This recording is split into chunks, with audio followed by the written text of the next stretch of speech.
So what is the official time to go live? We're live now. Okay, awesome. Hello, everyone. Welcome to the Web Performance CDN and Caching podcast. Today's episode, I've got Erwin Hofman, all the way from Netherlands. We're neighbors. I'm in Germany. And welcome to the show, Erwin. Nice to have you. Thanks for inviting me. How are you? I'm very good. And although it's a long way, luckily we're both inside, given the weather outside. Yeah. I think this is our second conversation today because we had an earlier call talking about CSS, HTTP archive data. But nice to have joined your session and also chatting with you again. So today we are going to do some live auditing. I was able to get Erwin to agree to do a show with me, looking through mcmaster.com website. So some weeks ago on Twitter and LinkedIn, it was all like a rave on how fast it works. And I think Wes Bos also did a live stream about it or a recorded video about it, showing all the performance techniques they used and how they make it quite fast. So today we look at it from a different angle, from like web performance, real user data, and yeah. So, Erwin, do you want to introduce yourself before we dig right into the data? Sure. Yeah, my name is in Dutch, I would say Erwin Hofman. In English, it's well, let's keep it at Erwin Hofman. Might be a bit more convenient and easier to pronounce. I've been a developer since a very long time, since I think 2020. No, not 2020, 2000, the year 2000, as a matter of fact. So for 24 years already. And I slowly grew into becoming a PageSpeed consultant. And one of my companies also is a result of my consultancy work, which is RunVision, which is doing real user monitoring, so collecting core web vitals data in real time. And I think that's about it in a nutshell. There's more history behind it, but that's about it in a nutshell. Oh, cool. Yeah, but I think you're also a Google developer expert, right? Yeah, correct. Yeah, that was last year. So I'm now 39, and at the age of 37, because I was still 37 then, I became a Google developer expert, which basically means that the stuff I'm talking about online on LinkedIn, but also at events, um, Google is, well, acknowledging is maybe a bit weird to say, but I'm talking about one of their subjects, which they would like to advocate as well, which is core web vitals. Yeah. Yeah, awesome. And I'm also curious how you made your start on page speed and web performance in general. Okay. So yeah, that's the history behind my last 24 years, a bit more of history. Because back in the days when I started developing, I got a lot of questions to change content here and change content there. But obviously, I just wanted to develop stuff. I wanted to work with PHP and JavaScript back then, 2000, the year 2000, 2001. So it was about 2002 that I started building my own content management system, CMS. And not because WordPress, well, let's keep it simple.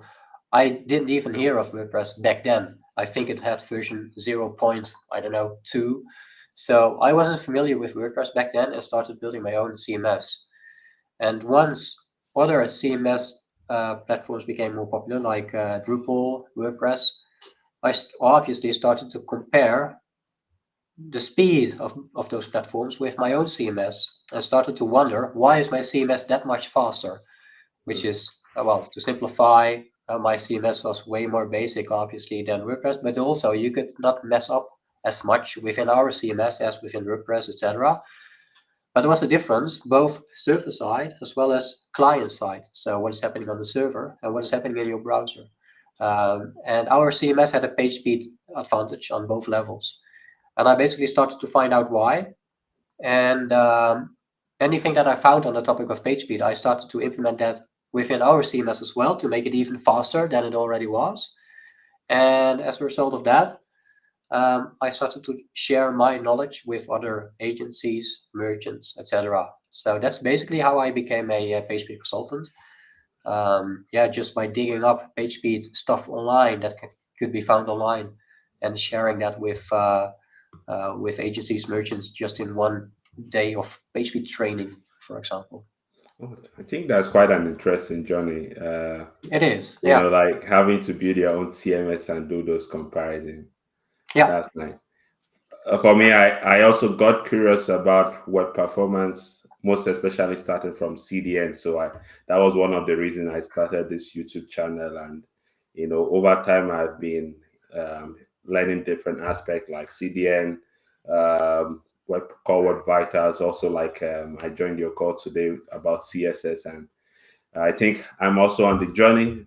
Hopefully, I would get to know much better about it and improve in that aspect. Yeah. I think on the audience we have Henry Helvetica. Hello. I guess you are Hello, back Harry. from New Henri. York. Yeah. Yeah. And Andrea, so nice to have you in the chat and in real life, in real time. So Elvin, how would you like to take us through the audit today? What would you like to kick start with? Yeah. I think it's easiest to just share my screen. So that's what I'm going to do if I'm allowed to. Yeah, All feel right. free. Yeah. I'm You going are to. you are the boss here today. Okay. That's always good to hear because typically I'm not the boss. It's my wife. As a matter of fact, it is also when it comes to work. She is our CEO at Ron Vision. But Right. I should be sharing my screen now. Yeah. And what I typically do is look at the Crux data first to confirm. Well, maybe I don't have to post here, or do I? No, I don't have to post here anymore. But Wes Bos actually posted a video on both Twitter and LinkedIn. It got a lot of attention, which is good from a page speed perspective, as in more people get to know about page speed and that you are able to build a fast site. But there were some nuances. I found some nuances to the story, Okay. especially when navigating, trying to navigate around myself. Um, and the interesting part is maybe that Wes Bos was, I'm not sure if he was using an Apple device, which already is an advantage when it comes to, well, when you compare it with Windows, for example. But I think he also clicked around on a desktop device. And not everyone might be aware, but there is a difference between desktop devices and mobile devices when it comes to page speed and performance. As a matter of fact, we also talked about this at our latest talk at the Web Performance Conference in the Netherlands, Web Performance Now. Um, so there's a big difference. And as he was testing on an Apple desktop device, he might not, well, he probably didn't run into issues as often. While Crux data, so it's basically free data provided by Google, Chrome User Experience Report data, Crux for short, is showing us data from real visitors. And I have to add, and I have to say that the LCP, the FCP, and well, the time to byte to start with, are all very healthy. They are all way below the threshold of, well, LCP 2.5 seconds, FCP Yeah. 1.8 seconds, and you can see they're all well below those thresholds. But we also see that performance is a different topic. Responsiveness, I should say, is a different topic and different metric within this website. As we can see that the IMP is 460 milliseconds, which should ideally be below 200 milliseconds.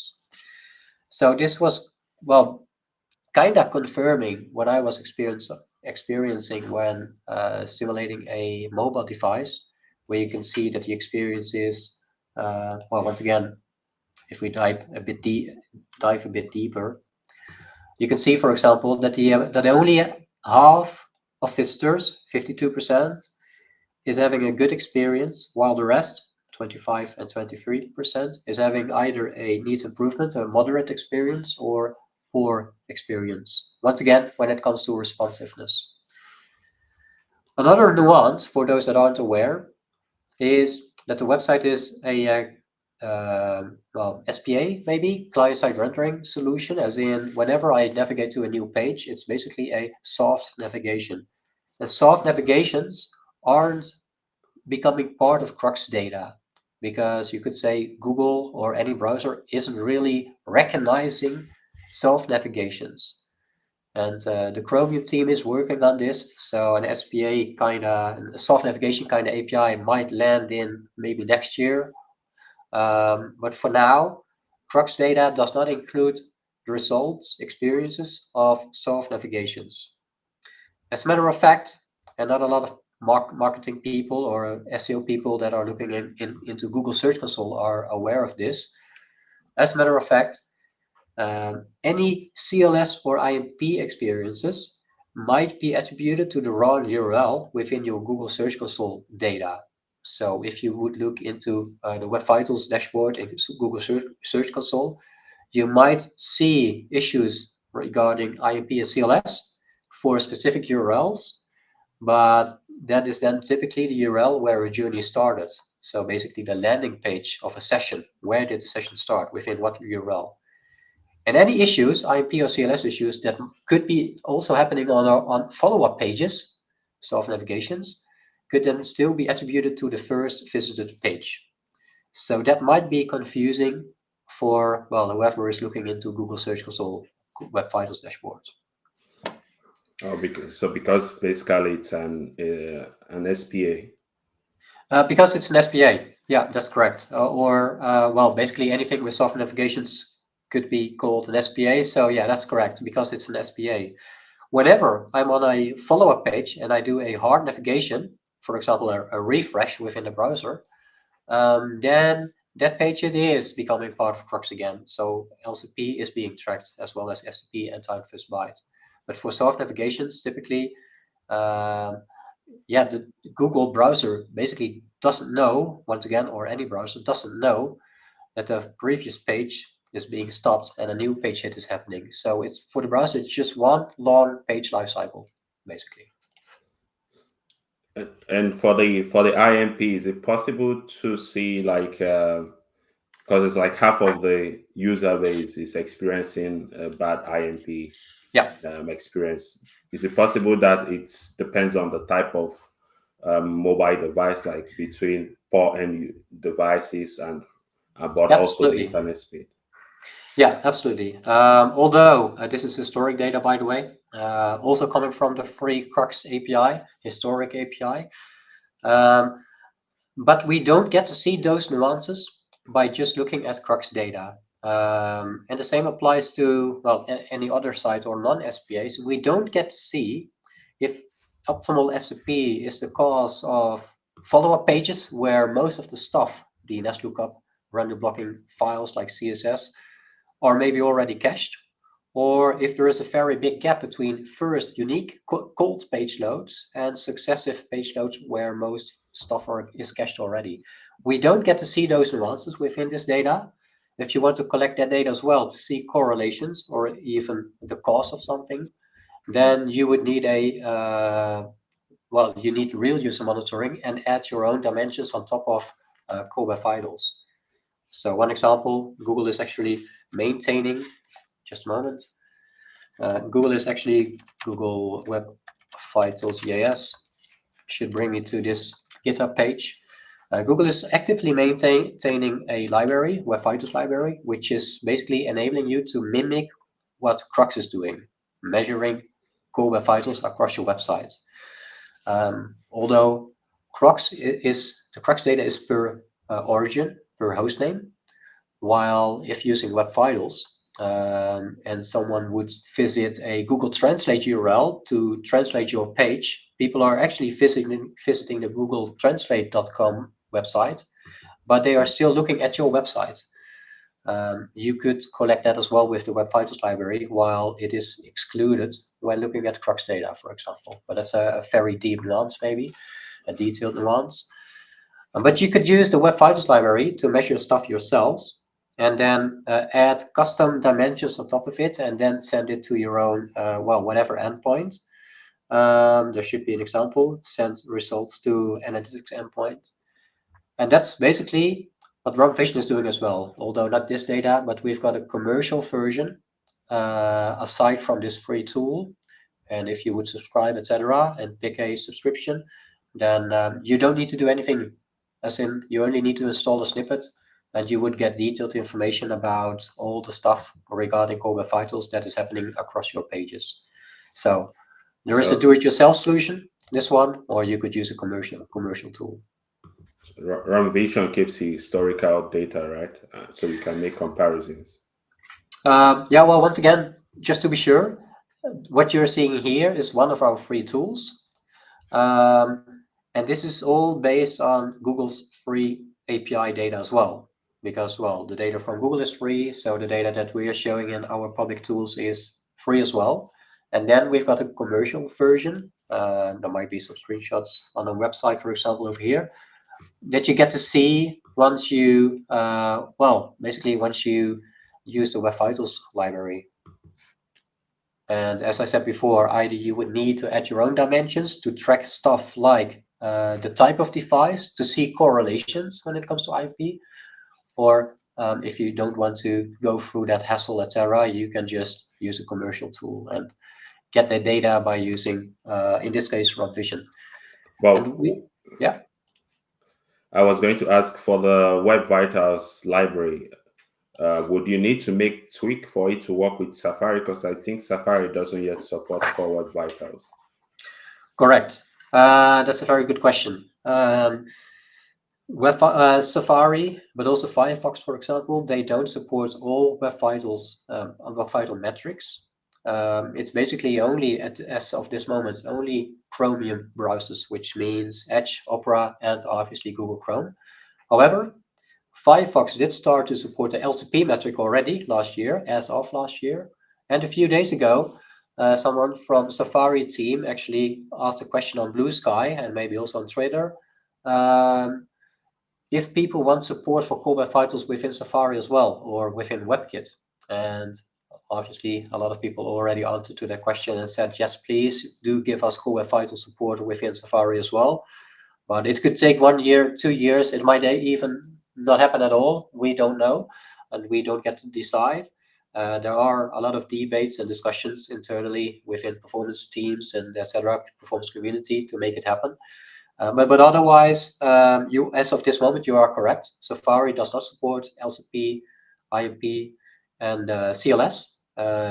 So if you would use this solution, either Web Vitals yourselves or using a commercial tool, then you only get FCP and time first byte data, and maybe page load if you want to track that as well, the page load event and DOM content loaded.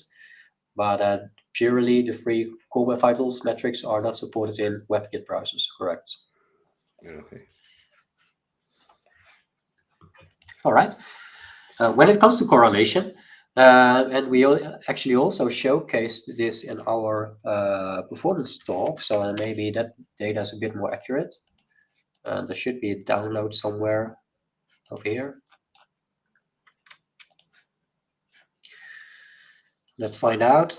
It should be one of the, maybe this one. No, not yet. Device memory. Because we did talk about it in our talk, and here we go. And you can see a clear correlation between the device memory and the IMP experience, which makes sense because the faster your device is, the better it will cope with the amount of JavaScript, the same amount of JavaScript.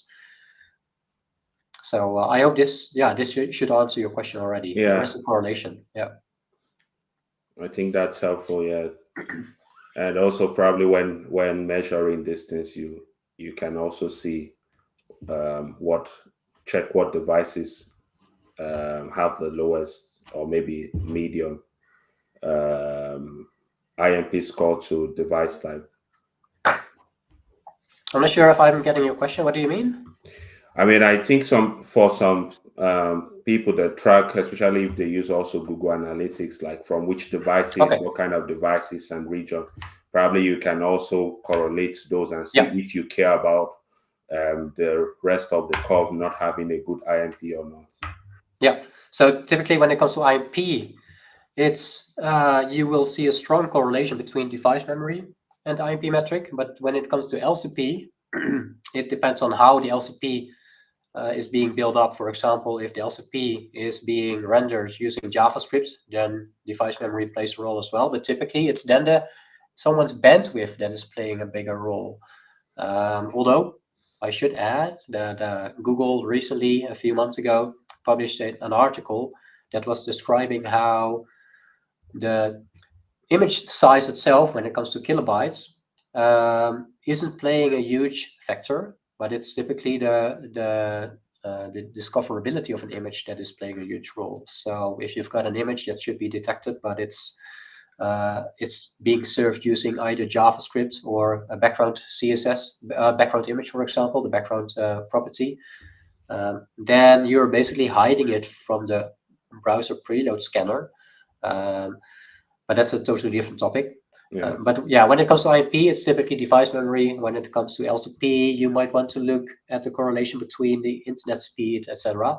However, even if your users are on a slow internet connection, you would still want to address it and improve it. So it's not like it's an excuse. It's not like, okay, my visitors are on slow devices. Well, let's ignore them and let's only focus on the rich people out there. That's also why Google Web Vitals were introduced, and that's also why Google is looking at the 75th percentile, because you don't Mm. want to optimize for the average visitor.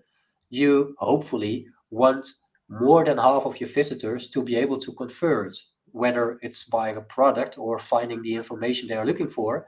For example, in case of well, if you've got a hurricane or whatever, and you're a governmental website, obviously you still want everyone out there to be able to find information on your site if they are in need of, well, whatever information or products. Um, so yeah, once again, you don't want to optimize for the moderate and average visitor out there and the average conditions, but you want to optimize for a bigger portion of your audience. And that's why Google is saying, okay, let's use the 75th percentile.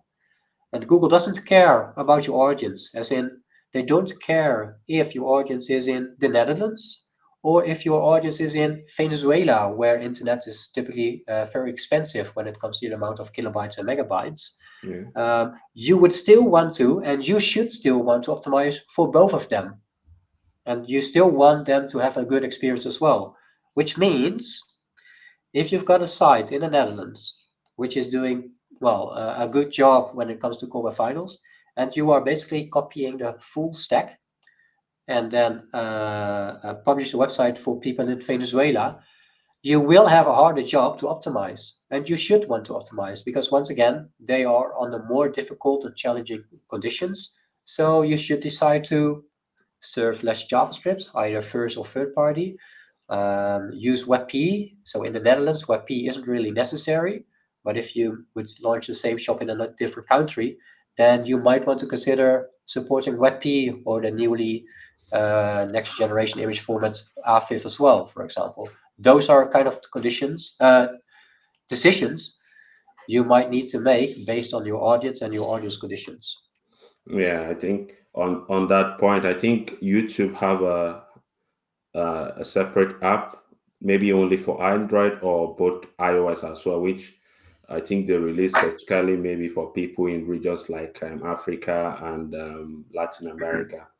Yeah, Because I know I used to use one when I lived in Nigeria because it also requires lesser bandwidth yeah, and I could save videos so I can play back later. But once I come back to Europe, my videos are not usable anymore. yeah. There's a funny story when it comes to YouTube and optimizing for their audience.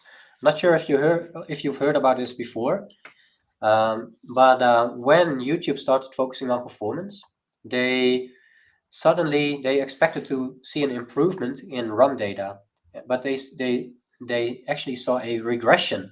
So Mm. while they thought they were improving, their data, like you can see over here, their data actually started regressing. And the reason was they actually succeeded in optimizing performance, but as a result, they were able to attract a wider audience, maybe even people from, once again, Venezuela, Philippines, maybe parts of Africa, where people would otherwise not be able to even visit YouTube because of the amount of Yeah, JavaScript, etc. So their audience just started to change. And that's why they saw a regression, but it actually meant that they were succeeding in optimizing because they were now able to reach an even wider wider audience. audience. Yeah. Yeah, Henry says Google search used to be totally different back in the day. Yeah. Which part? The Google? Oh, Google search used to be different back in the day. I think he said on the YouTube chat. Oh, YouTube chat. Okay. Yeah. Yeah. But he mentioned something about Nico Sullivan, probably when you were showing one of the slides. Yeah. Yes, he's the one that I'm just trying to look Blue Sky, but yeah, he's the one within the WebKit team that Ah, shared okay. that question. Yeah. Yeah, it says probably story with Chris. He was asked to reduce the landing page to 100 kilobyte. So probably this was a story for Google search reducing their Okay. page size. Yeah, I think it's quite fascinating when you consider the wider audience, how you can gain more users because you made things better. Yeah. Yeah. Yeah, cool. Yeah, I think it's nice walking down. Maybe we can continue also with the MC Master Yeah. or whichever you want to show to us. Yeah. Just to point out, by the way, this is the Blue Sky tweet. I'm not sure if we should call it a tweet. I don't know, but this is let's call it a tweet. This is the tweet that Nicole Sullivan sent out on Blue Sky regarding Core Web Vital support in Safari. Yes. All right. So yeah, this is the public data also showing once again that IMP can be a challenge within this website. As a matter of fact, and I'm now looking at homepage data. So let's navigate to all page data. So basically now it doesn't matter where a journey started. If it started on a subpage, then it's attributed to origin data. So I'm now basically looking at origin data for mobile devices. And I think, which is also awesome, from the Crux team, they also included fairly recently, I would say, navigation types. And we can see that a lot of people end up reloading the page. And that's quite interesting because when do you reload your page when you are in a journey of, well, whenever, when you are visiting a web shop? I would say I'm typically reloading a page when I think I'm stuck on a page and the Yeah, page is not responding anymore. Then I would hit the reload button. And the reload percentage of 25.9, so almost 26% of all page hits is being reloaded. And that's extremely high. So this could also be an indication that a lot of people are getting stuck when visiting the website. And I'm going to say right away that I experienced just a few minutes before the session while I was trying to set everything up. The McMaster website was failing on me and was, well, it felt like it was stuck. So I also ended up reloading the page. So let's find out if we are running into that scenario within the next 30 minutes again. All right. Well, we also already discussed the flame chart today. I'm not going to dive into it too much, but let's find out if we can reproduce it. Or yeah, let's start there. So what they are doing is, if I'm going to enlarge this screen, there we go. All right. And then starting on the homepage, doing well, I also set up a few web page tests. Let's start there because typically I find it easier to start at a web page test waterfall than starting in DevTools. So DevTools can be quite intimidating, while a web page test is often giving me a fuller picture. And I chose Toronto, not because Henri is listening, but and he's from Canada, but because I saw that Toronto is closest to basically where the business of McMaster is situated. So yeah, that's why I picked Toronto. And you can see over here that if you have not visited the website before, nothing is cached. And I'm saying this because they are using a service worker, which is caching a lot of resources. And that's why a returning visit might feel faster. But this waterfall is showing us that the first page hit uh, can be an issue for first-time visitors that are on slower devices. Because we can see, well, we can see two main requests going on. One of them is a CSS file, which is run to blocking, and web page test is conveniently showing that by this specific symbol. And we also have a very large, relatively large JavaScript file. Well, I say relatively large, it's more than 1 MB, so I think I can safely say very large. And what I typically do as well is filter on documents, then check the response of the HTML document. And I'm now getting the raw HTML. So not the rendered HTML. If I want to see the rendered HTML, I just navigate to elements and I can see all the rendered HTML over here. But this is the raw HTML as how it was received by the browser. And obviously the HTML typically contains all links and references to resources that are loaded, like these two resources. And if I scroll to the bottom, it's only this. So we see that it's only 884 bytes. And that makes sense when looking at this source code, because there is basically nothing there. Yeah. And this is also proving to me, at least, that this is a single page application, because apparently it only works with JavaScript enabled, and there is basically no HTML to be seen here. So all HTML that we are actively seeing in the screen is depending on, well, yeah, client-side rendering. So yeah, it's an SPA.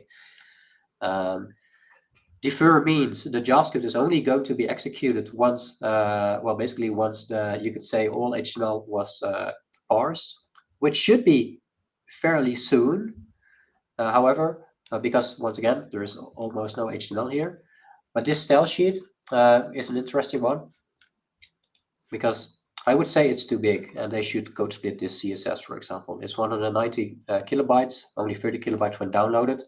That's not too big, obviously, but I still think as it's only one CSS, there is room for, well, basically code splitting it. I can already see that there is a bootstrap here. So I would say the first good approach that won't cost you too much time as a developer is code splitting it by vendor files like Bootstrap, and then your own CSS that is needed on top of Bootstrap to customize the layout even more. I would even go one step further.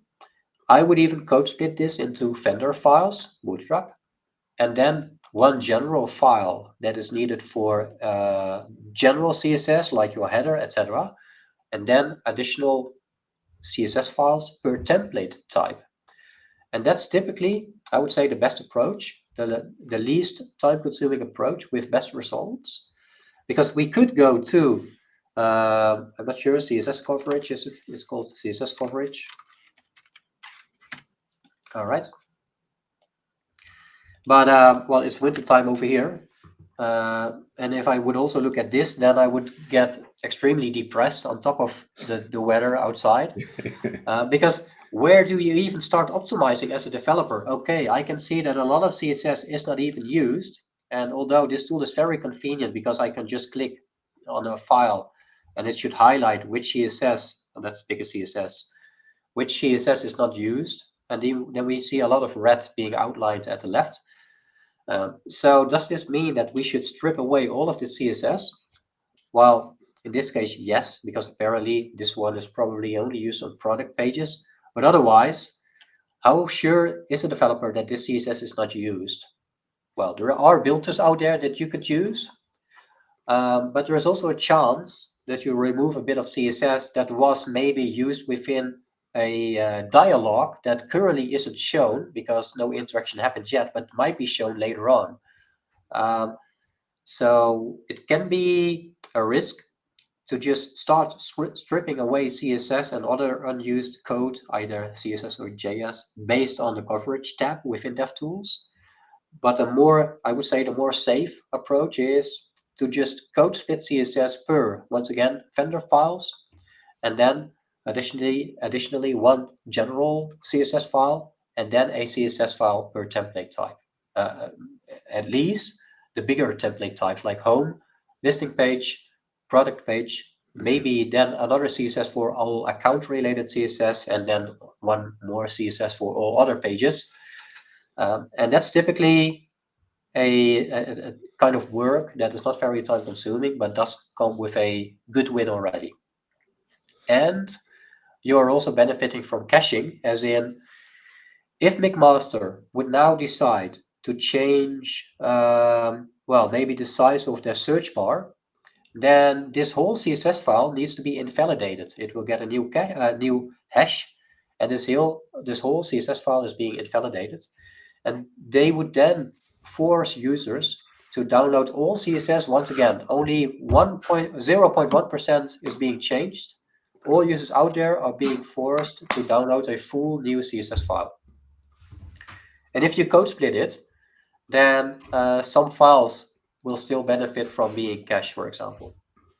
Yeah. So there are multiple wins. You get smaller files, and they are running on HTTP2, I assume they are. So they will benefit from HTTP2, more files being downloaded at the same time, and they will benefit from longer caching durations. Yeah. I think those are quite insightful. I wonder if it's possible, maybe with their JavaScript framework, to be able to dynamically load this vendor CSS or template CSS based on their soft navigation. The question is if they are able to do that, or you would want How frameworks how to. how possible it would be to render those CSS based on the soft navigation? How? Okay, yeah. So there are certainly solutions to do so. Okay. But there is a chance, and I'm not aware and familiar with all frameworks out there, so I can't talk about this on behalf of or from a framework perspective. But I do know that there are solutions out there that which allow you to do so, but it might also be more of a technical change, a custom change maybe on top of a framework. So whenever work becomes custom, then there is also a bit bigger risk of breaking things.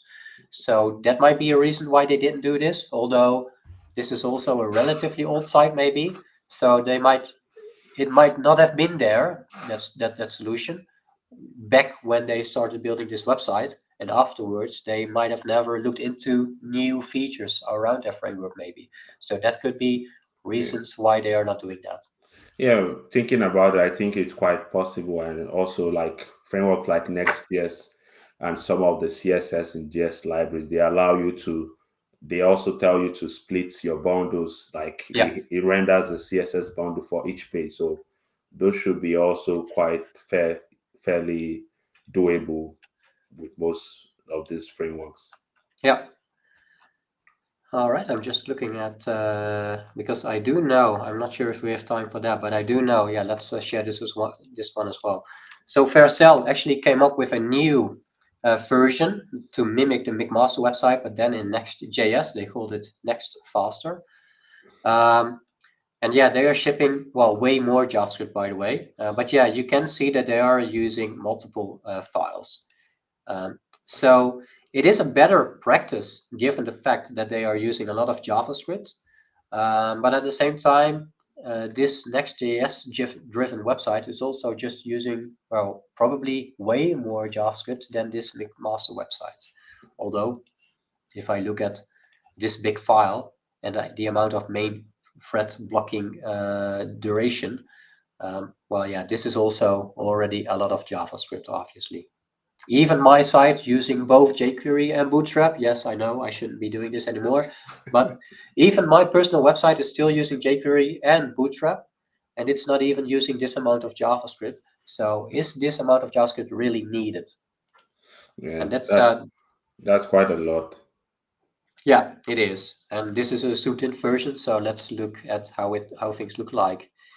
If I zoom out a little bit, let's use the film strip and then make this one sticky. All right. Uh, so yeah, we can actively see what the behavior is of an SPA, because typically I hope to see files being discovered soon in time. So basically, once the main HTML has been received by the browser, the browser has the homework to start fetching other files. But in this case, and I showcase over here, let's go back to network and uh, response. No, this is not the correct one. I'm going to do a hard refresh. Here we go. Okay. So yeah, this is correct. This sums up what we are seeing in web page test. Only two resources is what we are seeing over here as well. And then detecting, or I should say, start fetching other files now depends on JavaScript.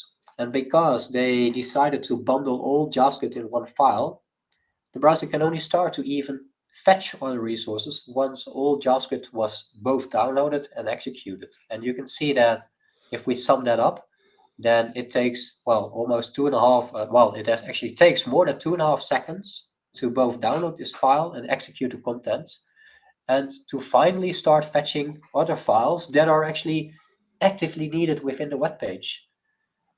And well, this already contributes big time to a well, slow first LCP and to start with FCP experience. Even if your time to first byte is very fast, and it is, especially given the fact that a web page test is synthetically delaying DNS lookup time, etc., then 780 milliseconds isn't slow at all.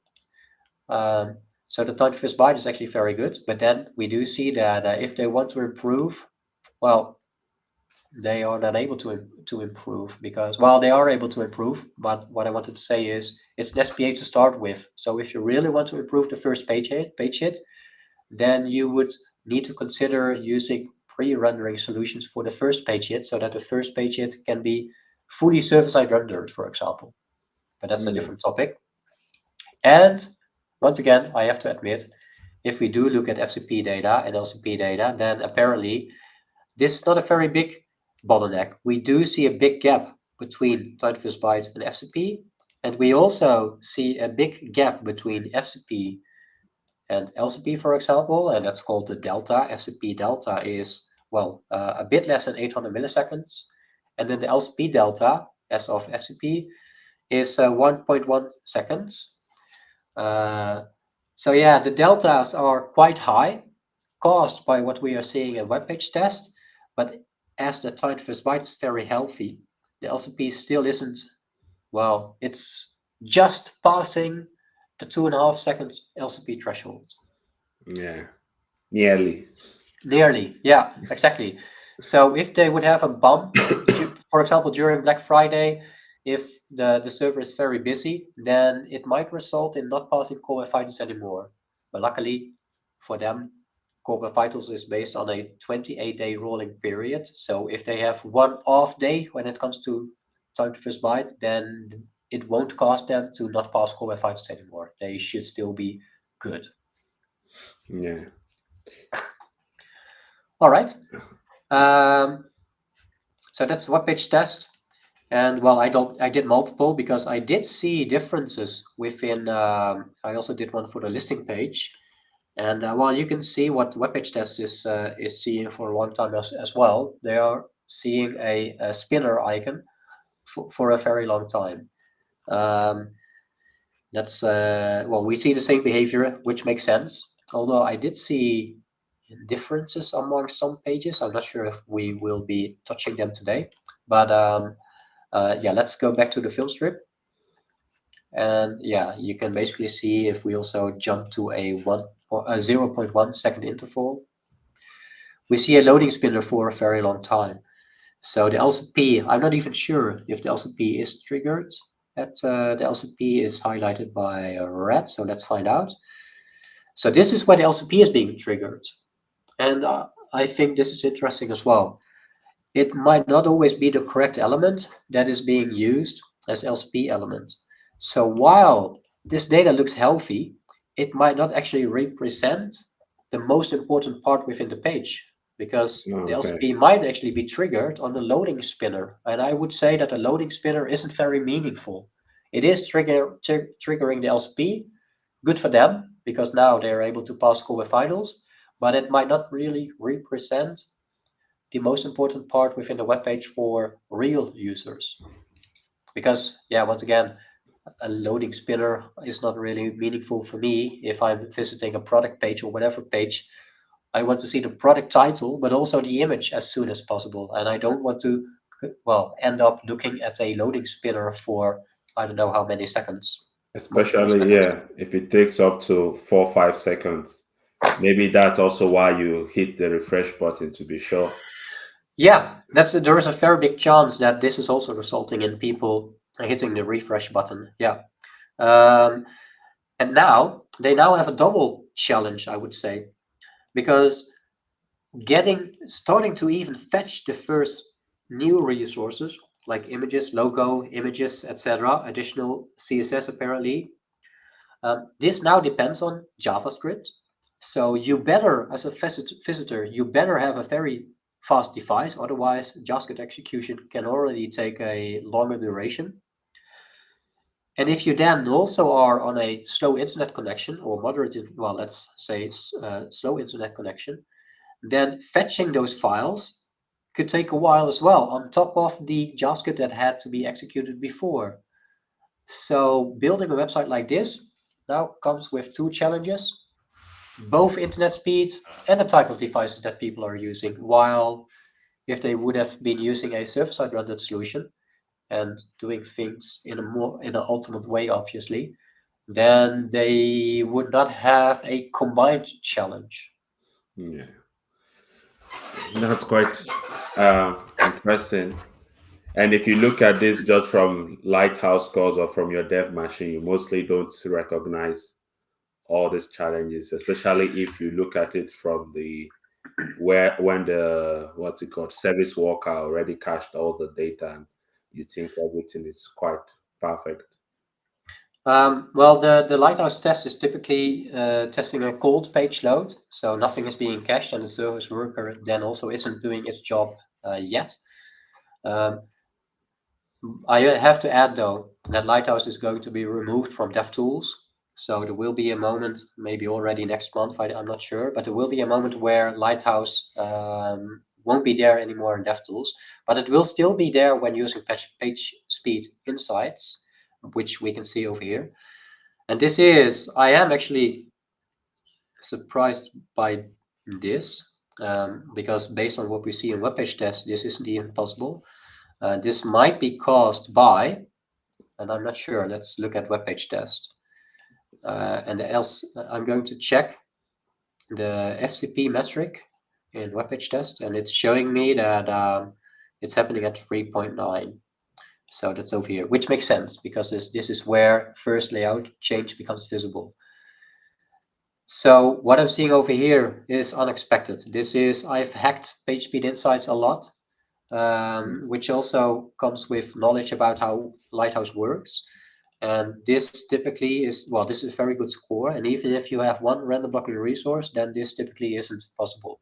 So either they are serving different HTML for Lighthouse tests, or Lighthouse is being triggered on whenever the body tag is reached. So that's possible. So although no real content's being here, only an empty div, it is possible that somehow Lighthouse is already triggering this moment as FCP. But otherwise, yeah, this is a weird number, and maybe they are serving different HTML for Lighthouse tests. Let's quickly look at the kind of resources that we are seeing. So those are the same. So then I think Lighthouse is maybe being triggered. The FTP is triggered in Lighthouse when once the empty div is being rendered. That's the only thing I can think of. Okay. So they are also, Wes Bos explained in this video that when you start to navigate around, so let's do that as well. Let's clear this up and see what kind of resources are coming in. So let's click on this one. That's happening quite smooth.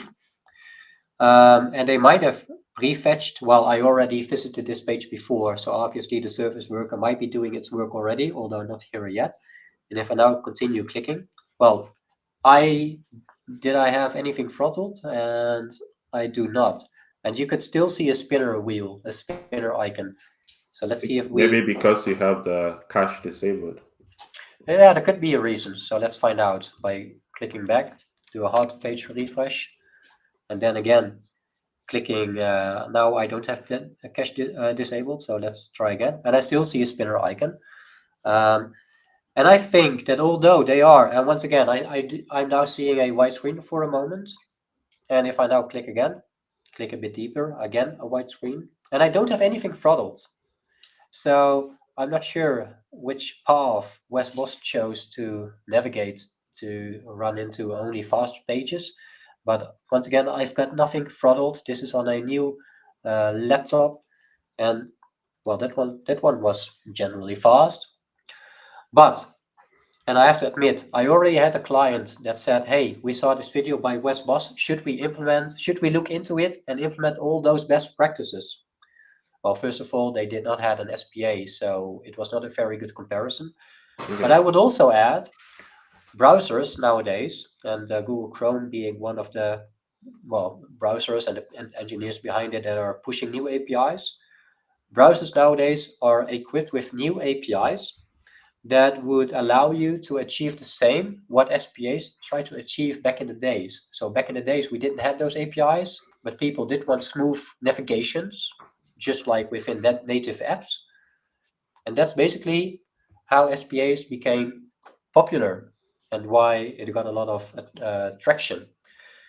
But as we have new APIs today, you might benefit more from those APIs on top of a server-side rendered website instead of considering an SPA today.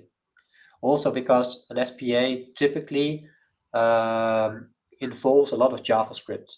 And what we're seeing today is that it's not specifically the bandwidth that is our biggest challenge today, but it is the type of devices that our audience is using.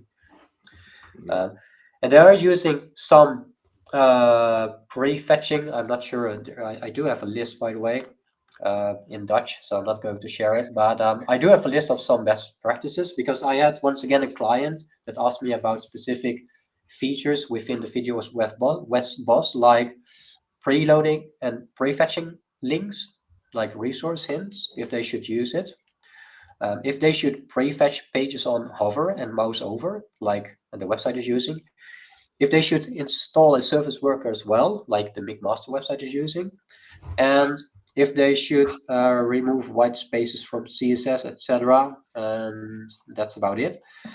So I was able to, I was basically able to explain that all of those best practices that you are seeing within the McMaster website can be done with pure HTML as well. For example, we've got resource hints. So let's find out resource hints link. Let's do preload. Web.dev, for example. Start with the 103 early hints. Yeah, this is part of the early hints family. Yeah. So if you know that a specific element, specific resource is needed within the next few seconds, or I should actually say, if you know that a specific resource is needed within the critical path, you might want to preload it if a browser could otherwise not detect that resource itself. A very good example is font files. So font files are typically, the download of a font file is typically delayed by a browser until it knows for sure that that font file is needed. But a browser only knows after downloading the CSS and applying the CSS object model. So that already involves a bit of latency, resulting in the font file starting to download later in time.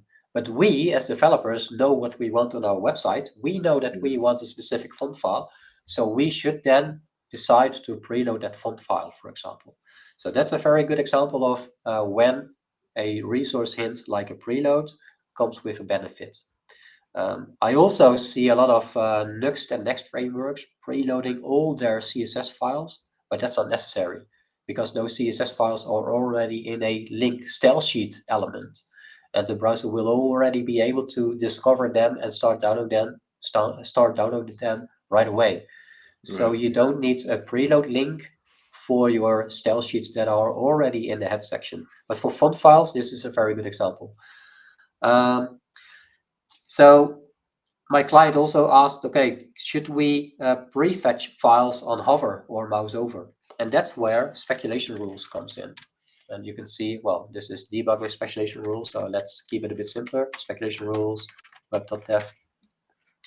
And then pre-rendering, that's the one.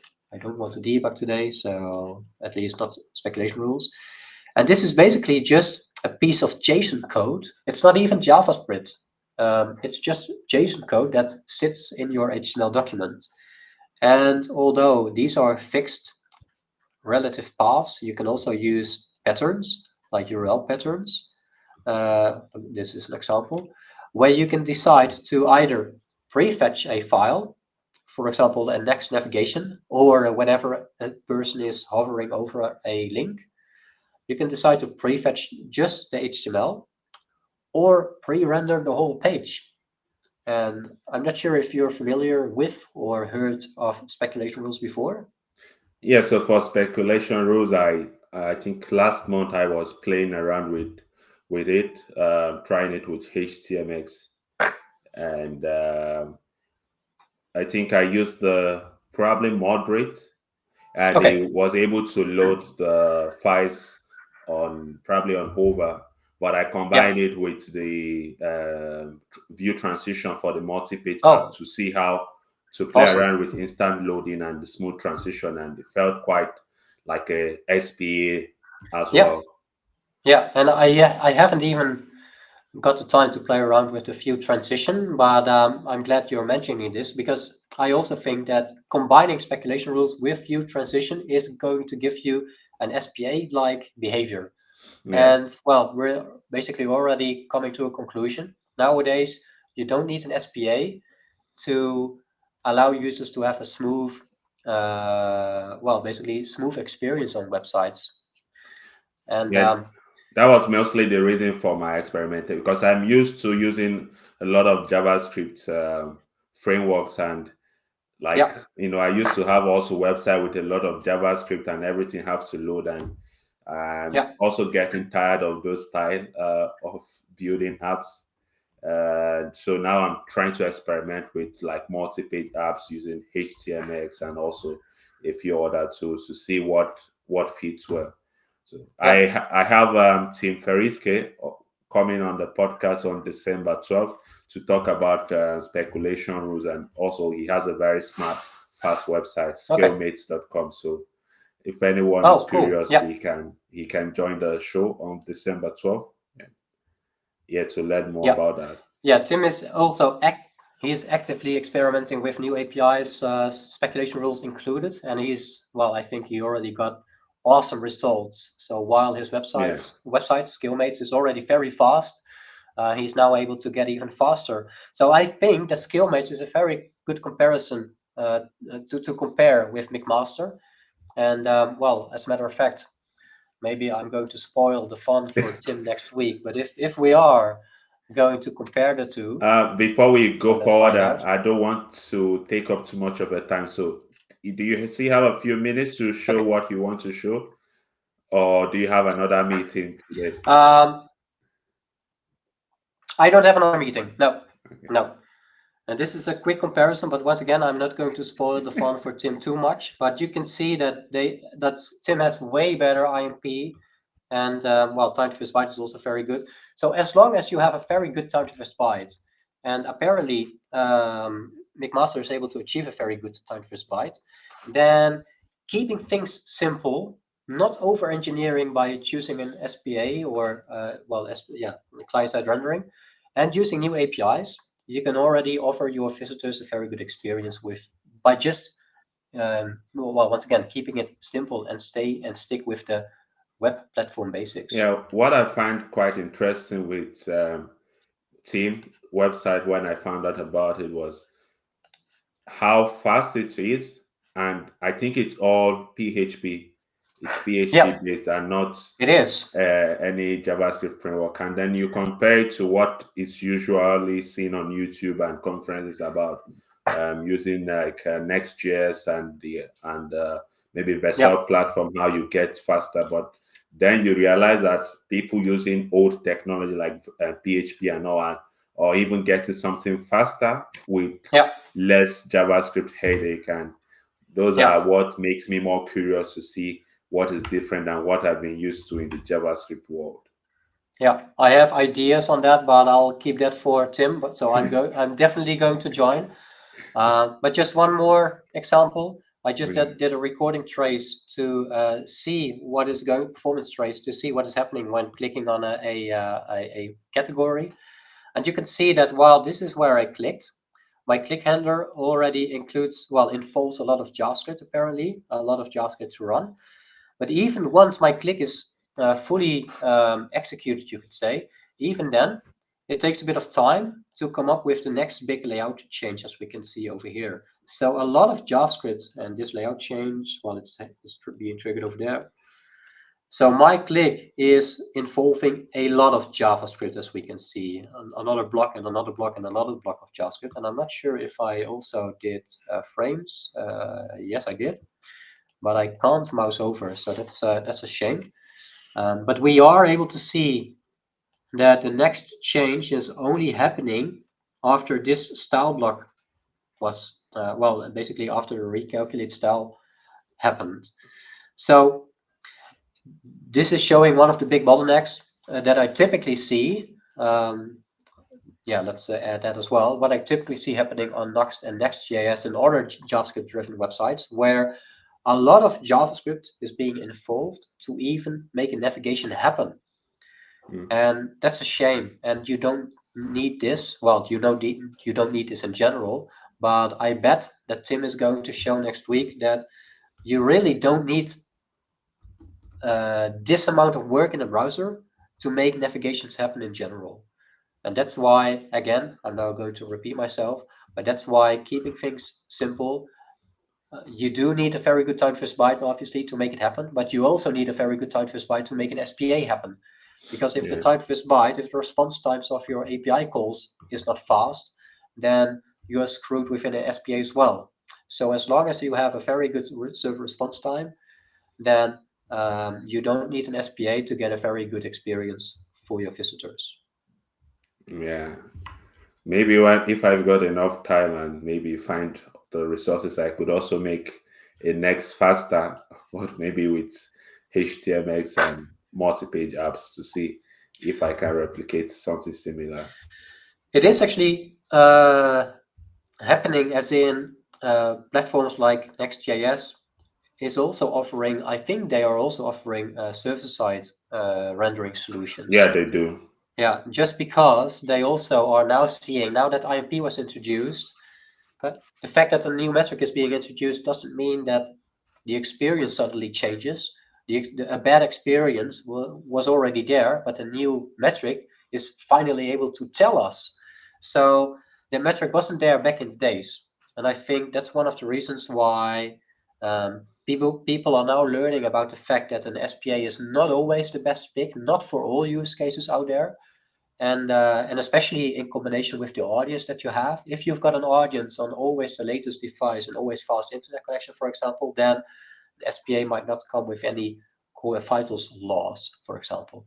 But if they aren't, or you don't know your audience, then an SPA might not be the best and the safest pick, for example. And I think that's one of the reasons why server-side rendering became popular even within Next.js. Yeah. Yeah, I think for me it was quite an interesting thing to see. We're all big on SPA, and then later everyone is now heavily on server-side rendering. But I think also with the server-side rendering, there's still a high chance of having a lot of JavaScript, because after the first navigation, you still have to do like soft navigation with JavaScript. Only if you are doing a full page reload do you get the full HTML again, and then you have the problem of hydration. Yeah. Quite interesting. I think we can start wrapping up now. That was quite like an interesting thing for me. Also learning how you measure all these tools and what could be done differently. Hopefully, maybe someone from MC Master is watching and could get some takeaway to improve their website. And thanks a lot for your time. So I know you mentioned ROM Vision, so anyone watching can also try out the free tools on ROM Vision. Or absolutely. Yeah, I think it's quite nice. You have it at the back for your courses. An easy promotion. Yeah.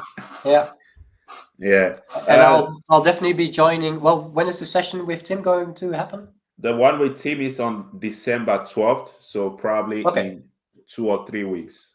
Okay, so, yeah, I'm then on holiday, but I'll see if I'm able to join, because I do know it's going to be interesting. Yeah. And I have no stream next week because I'm going on holiday, and then The week after that, maybe I would do a solo stream or have another guest. But I'm also thinking of looking at the Web Almanac data on Oh yeah. CDN and maybe doing a talk on CDN. So maybe, but thanks, viewers, and hope to see you next time in 2 weeks. And check out Ron Vision. Check out Erwin on LinkedIn. I think maybe I'll leave the link on the show notes. I'm also on LinkedIn. Uh, we can connect, and happy to chat about web performance. If you have any topic, let me know. Maybe I find expert like Erwin to come talk about it. And have a nice weekend. All right. Have a great weekend. Thanks for having me. Bye. Bye bye.